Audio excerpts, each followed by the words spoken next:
June 1941. The Black Sea air smelled of dust, sun-baked stone, and the distant chemical tang of artillery powder drifting in from lines already collapsing under the weight of Germany's invasion. Odessa was a city with its back to the water and its teeth clenched toward the steppe, and into that furnace walked a 24-year-old history student wearing a uniform far too large for her narrow shoulders.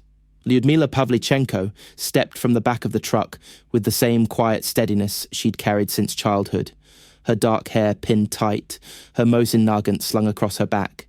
She had never seen a battlefield before that morning, but she moved with the posture of someone who had already made peace with the mathematics of war: distance, wind, angles, patience, consequence.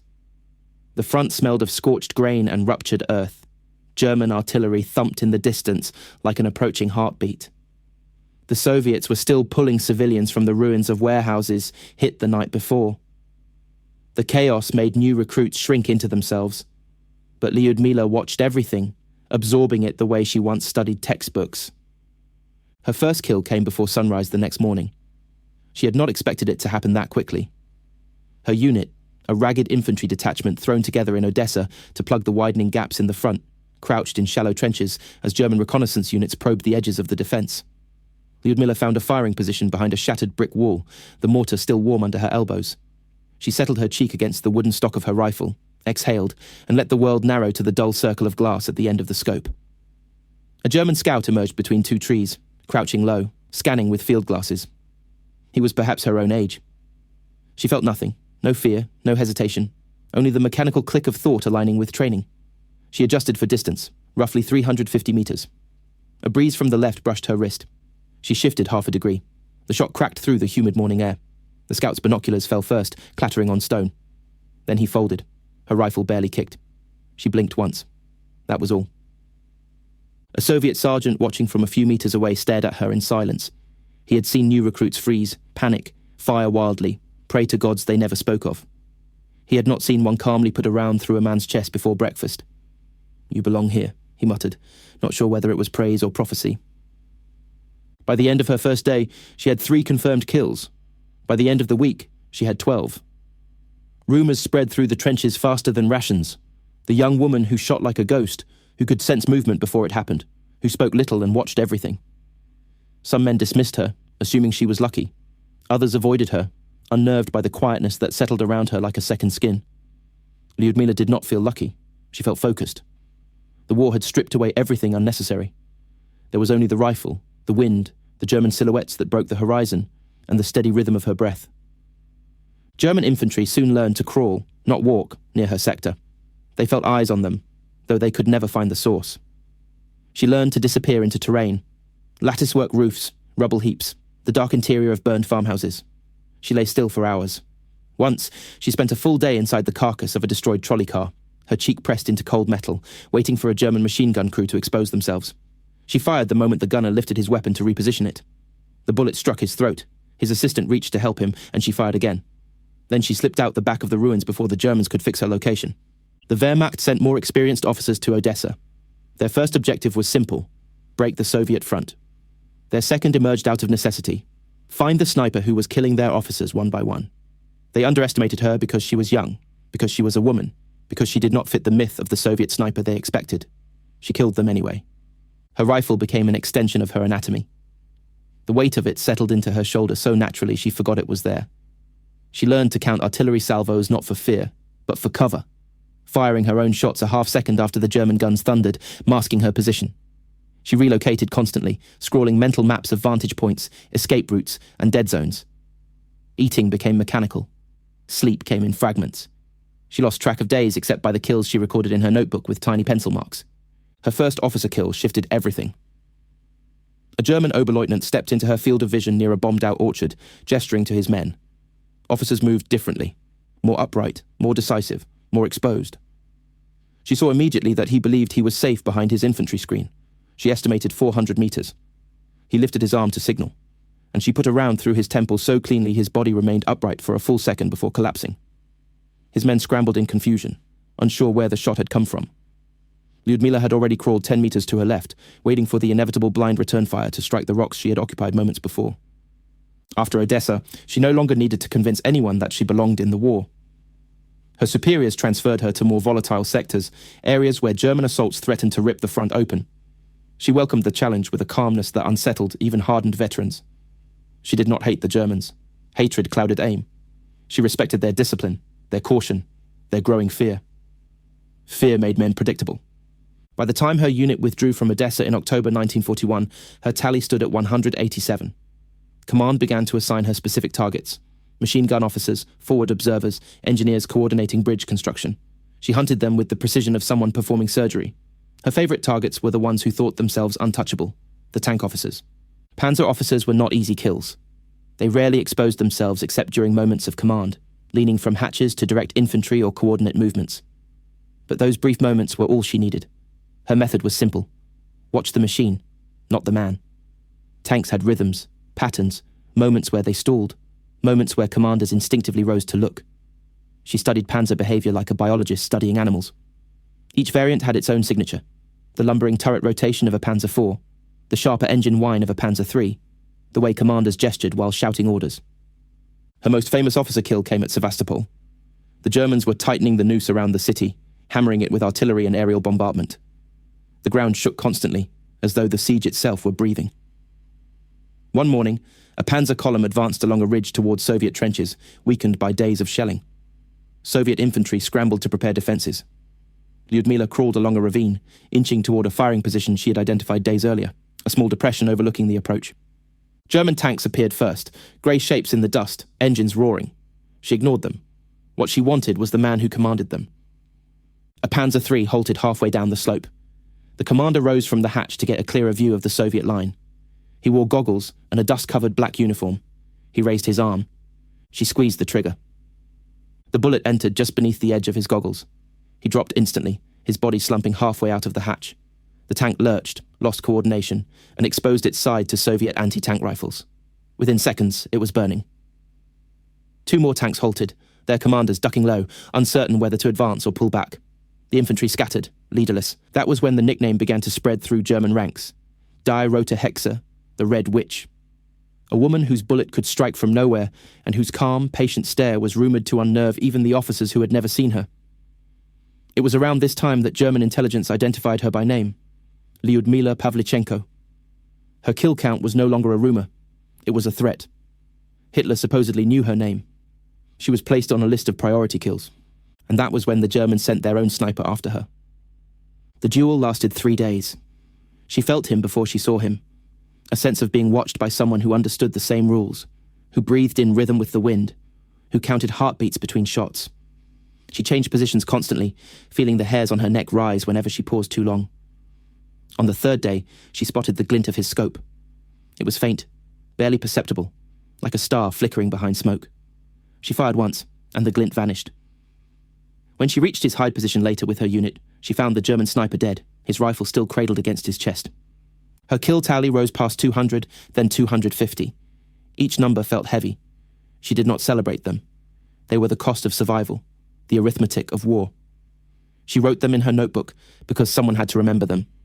Her legend grew. Reporters wrote about her. Soviet propaganda lifted her image as a symbol of resilience, of deadly precision. She despised the attention, preferring the quiet anonymity of a ruined trench with a clear line of fire. But she understood the necessity. Morale was a weapon too. By late spring 1942, she had 309 confirmed kills, most of them infantry, many of them officers, several of them high-value command targets whose deaths destabilized German assaults for days at a time. She was no longer just a sniper, she was a psychological weapon. And then, during a brutal bombardment near Sevastopol, shrapnel tore into her face.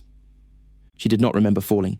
She remembered the taste of blood, the weight of earth collapsing around her, the sensation of the world dissolving into light. When she awoke in a field hospital, her first instinct was to reach for her rifle. Her hands found only bandages. A surgeon stood over her, shaking his head. "You're alive," he said quietly. "That must be enough." But to Lyudmila, it wasn't. Lyudmila tried to stand the moment the nurses cleared her to sit, but the room tilted, and the ceiling lights wavered like lanterns underwater. Her hands trembled, not from fear, but from the violent stillness forced upon her. She felt caged inside her own skin.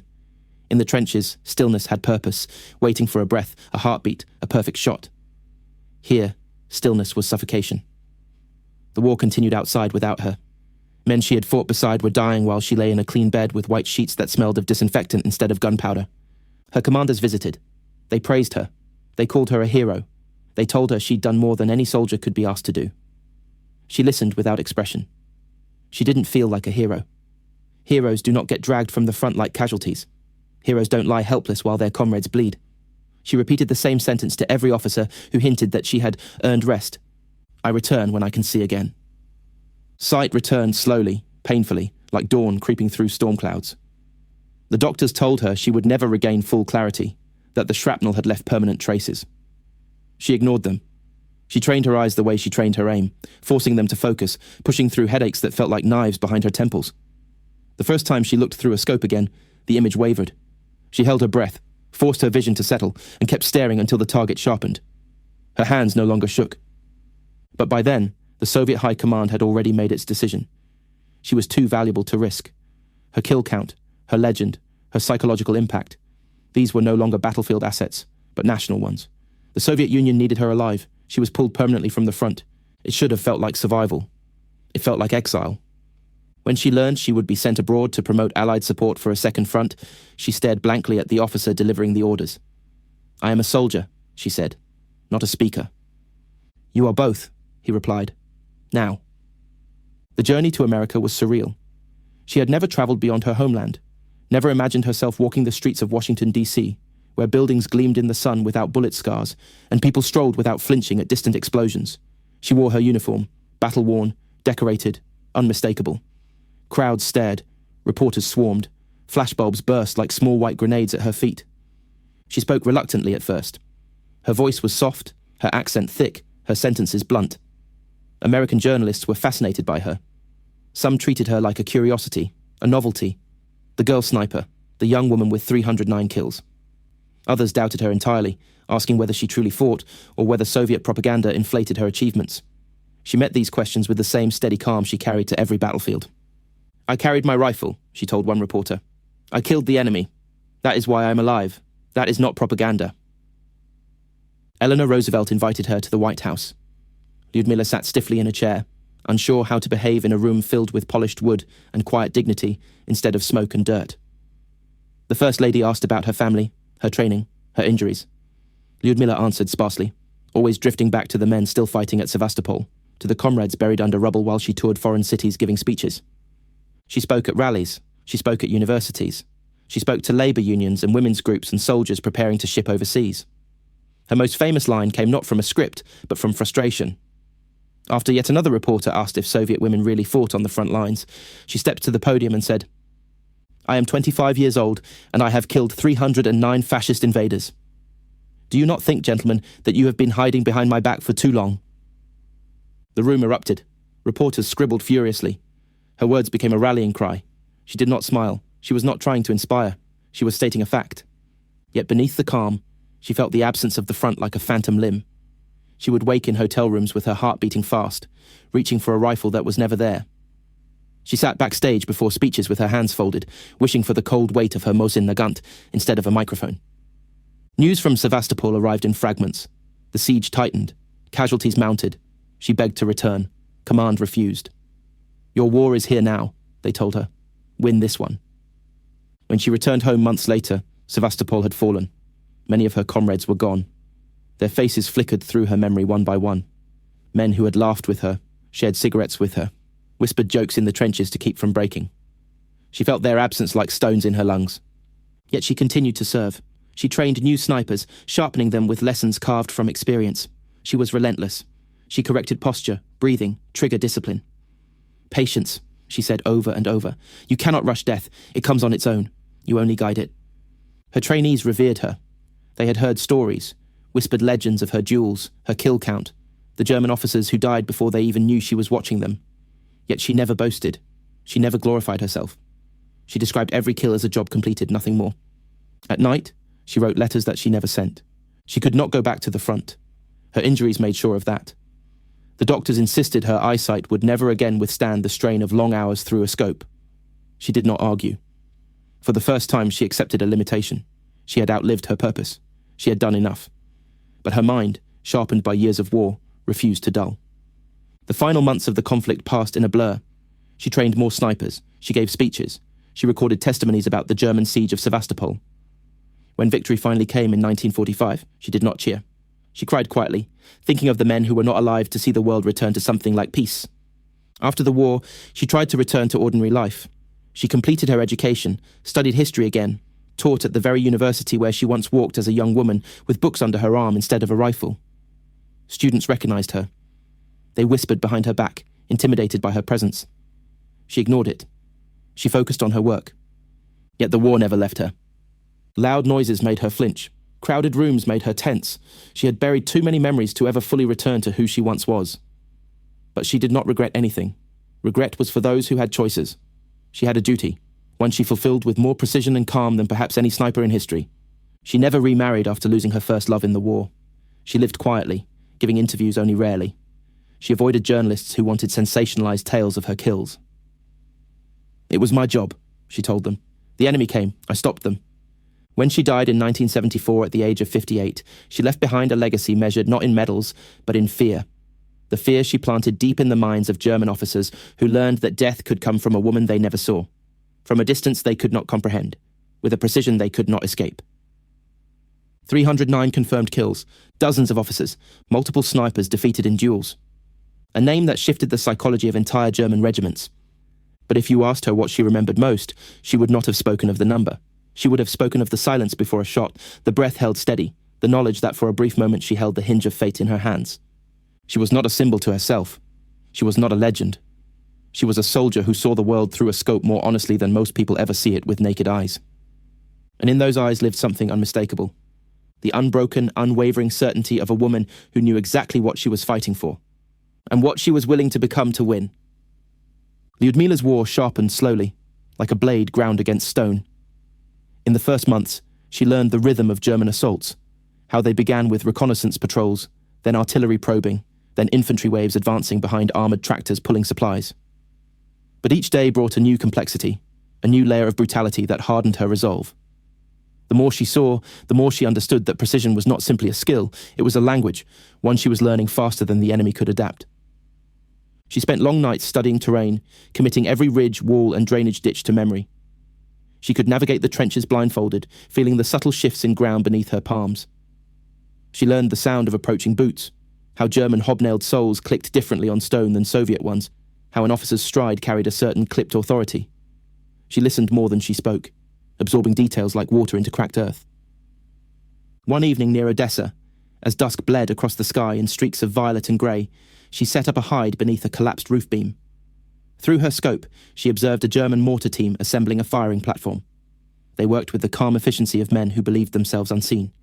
She watched their routine, the way they passed shells, aligned angles, corrected sighting adjustments. She waited for the officer to step forward and inspect their work. Officers always did. They couldn't resist. When he leaned over the mortar tube, aligning it with a compass, she exhaled slowly. The shot struck beneath his chin, lifting him off his feet. His men froze, searching the horizon, too stunned to react.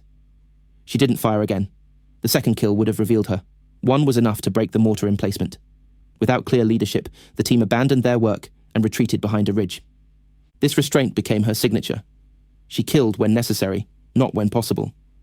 Many snipers relied on volume, multiple kills per attack, bursts of activity followed by swift relocation. Lyudmila practiced economy. She understood that a single perfectly placed bullet could fracture a platoon's confidence for hours. They would crawl, hesitate, peer over walls with terror in their eyes. Fear made armies brittle. She nurtured that brittleness. Her duel with the German sniper marked the first time she felt hunted. It began with a kill that felt too easy. A German sergeant crouching behind sandbags near a ravine. She struck him cleanly, centre mass. As she repositioned, she felt something strange. Silence. The battlefield always carried noise, distant gunfire, shouted orders, the constant hum of conflict. But now, the silence felt deliberate, watchful. She froze. Something was wrong. The first bullet missed her face by inches, tearing splinters from the log beside her cheek. She dropped flat, crawling backward with slow, controlled movements. She did not panic. Panic was loud. Panic made mistakes. She breathed shallowly, letting instinct sharpen her senses. The German sniper had skill, far more than the average marksman. His shot had come from an elevated angle, perhaps 300 meters away, slightly to the east. She scanned the ridgeline without lifting her head, using a shard of broken mirror tucked in her pocket. A faint glint, almost imperceptible. He had made a mistake. She waited until the light shifted, exposing the glint again, this time slightly lower. He'd moved, adjusting his hide. Good snipers did that, but good snipers also relied on patterns. He would shift twice, not once. The third glint appeared exactly where she predicted. She fired. Her bullet cut through the silence, and then the ridgeline went still, completely still. She backed away from her hide with the precision of someone disarming a minefield, then circled wide for nearly an hour before crawling toward his position. She found him slumped over his rifle, the scope shattered. He had been her equal in patience, but not in anticipation. She took no pride in killing him. She felt a strange respect. He had come closer than anyone else. She carried that knowledge with her for the rest of the war. At Sevastopol, the world changed. The siege was unlike anything she had faced, more brutal, more claustrophobic, more consuming. The Germans pounded the city with artillery so constant the earth seemed to vibrate. Buildings collapsed daily, sometimes hourly. Fires burned unchecked for days.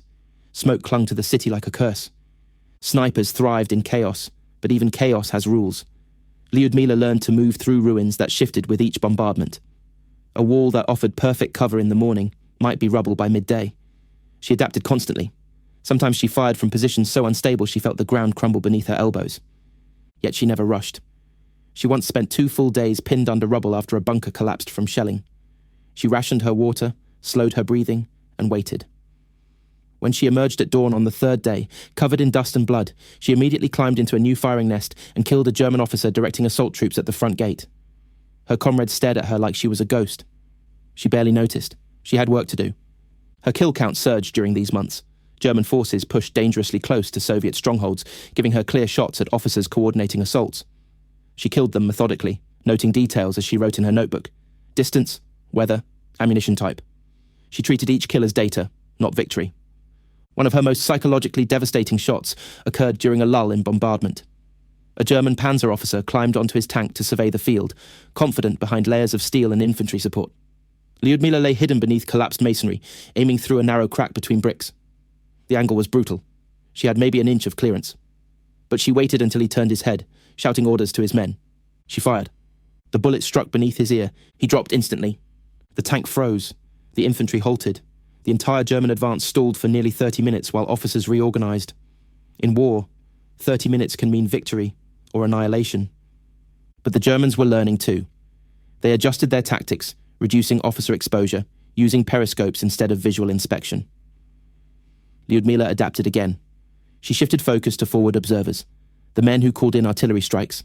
Killing them created chaos far more devastating than killing an officer. Without observers, German bombardments missed entirely, wasting precious ammunition. Her commanders praised her. German commanders cursed her. German propaganda called her Lady Death. Hitler reportedly ordered her elimination. It was not bravado that made her continue. It was obligation. As long as she could see an enemy target clearly, she believed she had no right to stop. Then came the explosion that nearly killed her. A German mortar shell struck close to her position, showering her face with shrapnel. Pain seared through her, her vision filled with red and white flashes. She staggered back, blind, clutching her rifle as if it could anchor her to the world. She felt warm blood stream down her cheek. Hands grabbed her, pulling her to safety. She fought them at first, panicking at the loss of sight. She was a sniper. Without vision, she was nothing. When she awoke in the field hospital, half her face bandaged, her first words were, "Where is my rifle?" The nurse didn't answer. He just looked at her with sadness. Her evacuation from Sevastopol was the closest thing she ever experienced to defeat. She cried only once during the war, when the truck carrying her away from the front turned its wheels toward the harbour. She pressed her hands against the metal floor, as if she could will herself back into the trenches by force. Her mind remained at the front long after her body left it. Her tour in America sharpened her bitterness at first. She could not understand the rhythm of peace. She visited factories where workers smiled and waved, unaware of the cold mathematics of killing that had shaped her life. She gave speeches where applause echoed like distant artillery, meaningless and hollow. She missed the simplicity of the battlefield, the clarity of purpose, the knowledge that every breath mattered. But slowly, something shifted. In the audiences she spoke to, she saw people who needed her story, not for sensationalism, but for courage. They needed to understand that the war was not abstract. It was personal, brutal, intimate. Her presence made it real. Her speech at the Chicago Coliseum was the turning point. Tens of thousands gathered, expecting a symbol. What they received was truth. She stepped to the microphone, her uniform stiff, her medals gleaming under the lights, and said, "I fought for my life. I fought for my country. I fought because the enemy would not stop. If you believe this war is far from your home, it is already at your door." Silence followed, then applause, then a roar. For the first time, she felt the weight of her survival as something other than punishment. She had endured so others could understand what endurance required. When she returned home, she resumed training new snipers with a ferocity that startled even veteran officers. Her students learned more than marksmanship. They learned patience. They learned resolve. They learned how to think like predators in a landscape of chaos. She told them stories only rarely. When asked how she survived so long, she answered simply, "I listened." She lived quietly after the war, but the war lived loudly inside her. She carried memories like scars across her mind, scars no surgeon could remove. Yet she remained proud, unbroken, anchored by the knowledge that she had done precisely what she set out to do: defend her homeland, dominate her craft, and exact a cost from the invaders so steep they would never forget her. And they didn't. Not the officers who whispered of her. Not the snipers who feared her instinct. Not the Panzer crews who wondered which ridge held her scope's quiet reflection. Not the generals who placed her on kill lists, only to watch her legend grow instead of fade. Lyudmila Pavlichenko was more than a sniper. She was a force of nature, cold, steady, carved from resolve. A woman who hunted officers in a war that tried to erase her. And through 309 kills, through sieges and duels, through shrapnel and propaganda and exile from the front, she remained exactly what the Germans feared most: a patient, unblinking pair of eyes waiting in the ruin of a shattered world. Holding her breath, taking in and deciding the fate of anyone who stepped into her sight.